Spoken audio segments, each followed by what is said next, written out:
Hello there. What's going on, everyone? Today we're going to be talking about the HMP Droid Gunship. For all you Separatist players out there, we have a preview article with lots of spoilers for this ship today. So let's take a look at some cool new cards, pilots, and upgrades that are going to be coming with this particular pack.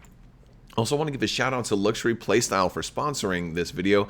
Make sure you check out luxuryplaystyle.com. You can get some amazing full metal tokens there on orders of $35 or more that use my code Crabbok VIP. They're going to get a free Crabbok token thrown in there. This is a really nice custom token. It's got a C on there with lightsaber nunchucks.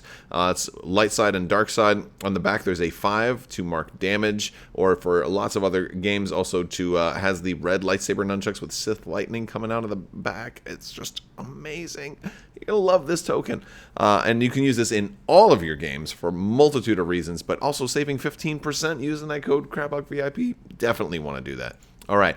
Also, a little bit of admin stuff. If you are new here, I'm running a giveaway right now for a Darth Maul miniature. It was from my video this morning, but you just have to be a subscriber and leave a comment and join my Discord, because I'm going to be doing the winner for that in Discord this time, this weekend. Also, new giveaways are going to be starting soon. Again, all of those you just have to be a subscriber and leave a comment for. If you are looking for more ways to support the channel or looking for the links to that Discord, check the description below. There's all kinds of links for merch. We got like masks and neck gaiters, things like the Darth Vader mask. There's all kinds of new ones. There's faction-specific ones coming out too. Some of those are already out, so you can take a look at those as well as social media and Patreon. All kinds of links down in the description below. Okay, sorry about all the admin stuff, but now we're going to get into the meat of this particular article that we got. So first thing for this ship, it's got that big front half arc, and we've talked a little bit about this. We talked about this ship and kind of how it's going to fly in my interview with Max Brook. So, there's definitely a lot of new and fun things about this particular ship, and it's got that whole side slip, so it can move kind of sideways. It does that circular strafe. But its basic dial here has a lot of interesting things. First off, I think what's particularly interesting about this kind of ship is that it's got the 0 stop, but it can also go really fast. It's got a 5 straight. Now that 5 straight is red, at least printed red. It can potentially, 4 straight is also red, but those can potentially be brought down a little bit by some of the cards that we're going to look at. And it also makes me wonder, like, you see like the droid standing on there. I wonder if we're going to see these in Legion at some point. That'd be kind of cool. But you've got everything from the 0 to the 5, which is just a kind of an unusual kind of spread of maneuvers. Now, as far as the actual ship itself, we're going to start out looking at just the Bactoid drone here. You've got 2 primary attack and the big auxiliary kind of frontal half arc. Only 1 agility, 5 hull, and 3 shields, so pretty tanky ship here. We've got the calculate and target lock actions that are white. We've got a red barrel roll, and of course we can reload and chain that into a red calculate. Now, they have a networked aim. You cannot spend your locks to reroll attack dice. But while you perform an attack, you may reroll a number of attack dice up to the number of friendly locks on the defender. And they're all going to have this. And it's basically, you kind of want a build that's going to be doing target locking, because then you don't have to spend it. This is probably a ship I could see you wanting to do lots of these, because their target lock is white. Now all of a sudden everybody gets lots of rerolls, and since most of your like missiles and stuff don't actually require you to spend the target lock, then you can just make that 1 target lock count for a lot, and I think that's pretty cool. So let's go ahead and go to the next pilot, which is going to be the Separatist Predator. That one's just going to be Initiative 3. Really no change on that one. We have a lot of different pilots, though. We've got a DGS 047, or 047. It's also Initiative 1. And he's going to have the ability, after you perform an attack, if the defender is in your front arc, you may acquire a lock on it. Then if the defender is in your bullseye arc, it gains a strain token. So really big focus on movement here. Big focus. And what in the world are these? Are these like jetpack droids that are flying alongside of it? Let me know down in the comments section, because it's always really cool to look at the card art and see what kind of previews for other things. Is this like, are these like trooper kind of flying, like almost like flying Mandalorians? I mean, they definitely don't appear to be Mandalorian. Or is this some kind of ship that I've just never seen before? Maybe it's just a strange angle on it. But it almost looks to me like rocket troopers or something like, or the droids equivalent to that. And from this angle, it just looks strange to me. So I don't know what those are. I'm just at a loss. I know. I'm like, probably there's gonna be 10 comments before the day is through of people. I'm like, no, idiot, those are 1, 2, 3, and I'm like, oh, of course, I didn't recognize it from that angle. But yeah, so it works perfectly with the networked aim ability here of getting those getting the free locks. And the problem is, it's because it's initiative 1, you're gonna be getting that lock at the end. So you have to survive long enough to do that. But also that lock isn't going to really help a whole lot of other gunships, unless of course you're running maybe a couple of back toy drones, and then you can have this guy fire first. That's +1 lock. Everybody else gets rerolls. You can maybe do that. We've got a limited of 2 Geonosian prototypes you can run. Also at initiative 2, and the 2 dots, of course, you can run 2 of these in a particular build. I love the artwork here. This is a really, really good piece of art. It's like it's in the bay. It's being worked on. It's not yet like fully operational, or it's getting ready to launch. I love the art. While you perform a missile or cannon attack, you may remove a tractor token from the defender to reroll up to 2 attack dice. So now this kind of strikes me as one that maybe you run with the Nantex as opposed to running with a whole bunch of other HMP Droid gunships, because maybe you don't need the target locks as much here. Maybe you're focusing on a different type of attacks. Like this one, you can build very differently, it seems. And your list using these would be quite different indeed, because now you can reroll attack dice. You know, you have a built-in reroll mechanism that doesn't require the target lock. However, you still have networked aim, so if you wanted to, you can also take advantage of that. It's just this is kind of one of those things that makes me look at other games, because X-Wing is the one out of like all the games that I cover, X-Wing's the one that doesn't let you reroll a die twice. And so it's like, that would be, you know, this would be a good opportunity to break that rule if you could, but doesn't look like that's happening. We have Initiative 3 that's limited to only 2 in a list. We've got the Onderon Oppressor. And the ability here is after you barrel roll or side slip, if you are stressed, gain a calculate token. So free calculates here. You can do that side slip or barrel roll. Of course, you're gonna be stressed if you do that. You're probably gonna be stressed depending on the move that you do. Or if you just have a leftover stress, that works also. Because you're not doing the calculate action, you're just gaining the token. And so that much is good. And the calculates are always good, especially if you're combining this one with some of those other networked calculations that want to do all this stuff. Yeah, and I had to go back and forth a little bit because of the line and the spacing on this card. You've got this extra space here at the bottom that doesn't exist on the other ones, so it's just, I guess they wanted to center everything. We've got a unique here of DGS 286, Ambush Protocols, with Initiative 3, and he is homing in on an ARC 170 right there. He's about to kill that ARC 170.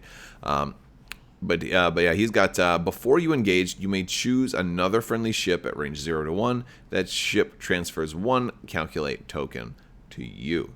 Now, it has to be friendly. And but it does say you may choose another friendly ship at range 0 to 1. So it's you won't be stuck having to steal other calculates to other folks, but it's an opportunity for you to get free calculates. And that would pair pretty well with those Onderon oppressors, since they can potentially gain free calculates, which is kind of nice, especially if you No, that's not going to work. Yeah, especially if you're using that ability and you're stressed and you're doing fancy maneuvers. You do have to be kind of close, though, right? Range 0 to 1, so you're going to have to be trying to fly these guys together. And if somebody's doing side sloops or side slips, I keep saying side sloop, but they may slip away from you. So this one will probably be a little tricky to fly very, very well. Now, we've talked about the side slip a little bit. Here's kind of how you're able to do that, since you'll notice it was not printed on the dial, although it does count as a maneuver. You're going to have your config card here, which is the repulsor lift stabilizers on the inactive side, which start face up. This is going to reduce the difficulty of all of your straight maneuvers. And then after you fully execute a maneuver, any maneuver, you can flip this card. So you have to start out doing this. Now you can do that 5 straight to get in there. Of course, that's going to make that a white. So remember, we talked about the 5 and 4 are red. Here they're going to be white if you have this side face up. When you flip it over, this is going to be what we talked about during the Gen Con streams and in the interviews past. After you reveal a bank or a hard turn maneuver, you must perform that maneuver as a side slip, then flip this card. After you fully execute a non-side slip maneuver, you may flip this card. So you basically have to go straight, because when this side's face up, the only thing you can do is go straight or side slip. Well, I guess, I suppose you could do the 0 stop, but you're not going to be able to do that a whole lot. So yeah, you're kind of broadcasting what you're going to do here. But for all those banks and turns, you have to do the side slip. The side slips are concave, so you're never turning outward. You're always going in the circular strafe inwards. You're never going outward. So the way you're facing, right? If I'm facing this way, I have to turn like that. I can't turn like that, right? But yeah, and this is a whole different type of maneuver. It does follow the same rules as a lot of other maneuvers. So like if you bump, you just do the partial and all of that stuff. But this one's going to be really cool. This will be a fun one when we do the unboxing to kind of demonstrate a little bit. I think that'd be a good opportunity to demonstrate how those are going to work, and I'll probably do that. Some other upgrades, we get a look at Kalani here with the 3 recurring charge. I think we've seen this one before. Is a Separatist Solitary for the tactical relay. I always forget the name of this particular upgrade because I don't play droids very much. Hardly ever play droids, actually. So Kalani says, after an enemy ship executes a maneuver, if it's in your bullseye, or if it's in the bullseye of a friendly ship at range 0 to 3, you can spend a charge. If you do, that friendly ship acquires a lock on the enemy ship and then gains a stress token. So this obviously factors into builds using the HMP Gunship, because we want there to be a lot of locks. But at the same time, the interesting thing here, they talked about this before, is that he's got the 3-up recurring. You can use him 3 times a turn, and you're going to get him back each turn. However, 3 seems like, well, he's virtually unlimited, but because Separatist lists can have so very, very many, he's strong but not exactly unlimited. And of course, he's giving the calculate if you didn't already have him.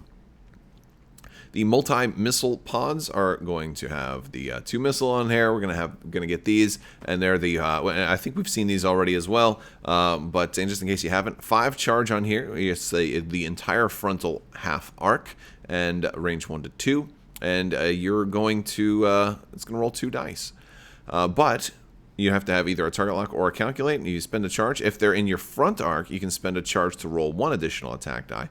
If they're in your bullseye arc, you can spend 2 additional to roll that many attack dice instead. Up to 2 to roll that many attack dice instead. So if they are in your bullseye arc, I guess up to 2 charge to roll that many additional attack dice instead.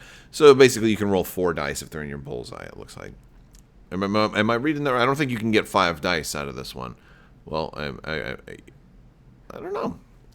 But yeah, so because you have 2 and you just be rolling 2 more charge. So yeah, so if you got a good lock on them, you can get 3 dice out of it. If you're directly in front of them, you can turn that into 4 die, a 4 die attack, which would be pretty nice. I think I don't, unless I'm missing something. But either way, you still have an attack that can go anywhere in the entire frontal arc. And while these particular dudes already have that entire frontal arc, there's a lot of other ships that'll be able to use this that don't have that as a shot. And I think that's kind of the draw of the multi-missile pods. It may be a better upgrade for other ships. Now the synced laser cannons, I don't think we've seen before, which is a double cannon slot, which is a front arc, 3 dice, range 2 to 3. And the attack is, if you are calculating, the attacker does not apply range bonus. And you'll notice this one does not have the little missile symbol over here. So, but if you're calculating, it's even better. So this is actually a really good cannon. So this is going to be a 3 die range attack where they don't get that range defense bonus. And it seems like it's a good fit for Separatists, although it can work on other ships, which is pretty cool. I think IG-88 might take some use of this. I don't know. That's just the first ship that came to mind when I thought of the double cannons, although I have not run IG-88 since 2nd edition came out. And for all I know, he's been changed and doesn't have double cannons. I think he still has double cannons. But yeah, so that's the thing when they change stuff so much. I start to lose track because there's so many ships to keep track of. And when I've narrowed down an X-Wing to only really focus on 1 or 2 factions. So it's interesting. And we've got the concussion bombs. Actually, let me go back a little bit. Let me know what your favorite ship to run this one on is, too. Like, it seems like it's good for the HMP, but like, do you think IG 2000 will be a good option for this? I'm trying to think what other are really good options that are going to be able to calculate and have double cannon slot are off the top of my head. Do you think IG 2000 is a good ship for this one? Seems like it could be. Concussion bombs. It's going to take your bomb slot. It's got 3 charge. This one is so cool, though. I love the fact of this. During the system phase, if any of this card's charge are inactive, you must spend a charge to drop a concussion bomb, if able. Otherwise, you may spend a charge to drop a concussion bomb. What does that mean? Well, looks to me like that means as long as you don't drop any bombs, you're fine. But once you drop that first bomb, every turn thereafter, you must continue to drop bombs. So basically, it's a three-peat. They're like almost chain-linked. Once you do the first one, you have to go and go and go. It's like if you're drinking a lot and then you go to the bathroom for the first time, you have to keep going. You've broken the seal. Or you just, you've opened your bomb doors and you can't close them again. It's probably that. Maybe that's a better analogy. Maybe. Yeah. So that's pretty interesting. That could actually hurt you. That could be. It's almost like AI bombs, right? So like you're just like, yeah, we push the button to drop bombs. We'll tell him to stop dropping bombs. Oh, we didn't have that button, sir. I can imagine some droids like, how do we tell him to stop dropping bombs? He's bombing our own people now. It's like, so this one could be more of a liability than maybe it'll be real cheap. I don't know. I think it's fun. So yeah, the HMP Droid Gunship. We got some spoilers. We got some cool stuff today. Let me know what you guys think down in the description or in the comment section. And be sure to check out the description for links to this T-shirt shop, the masks, the gator necks, the Facebook, Twitter, Patreon, all of that stuff. Big thanks to my patrons as well. You guys are absolutely amazing, and I could not do this without you. So thank you for your continued support, and I will talk to you guys later. Thank you so much, and as always, have a great day.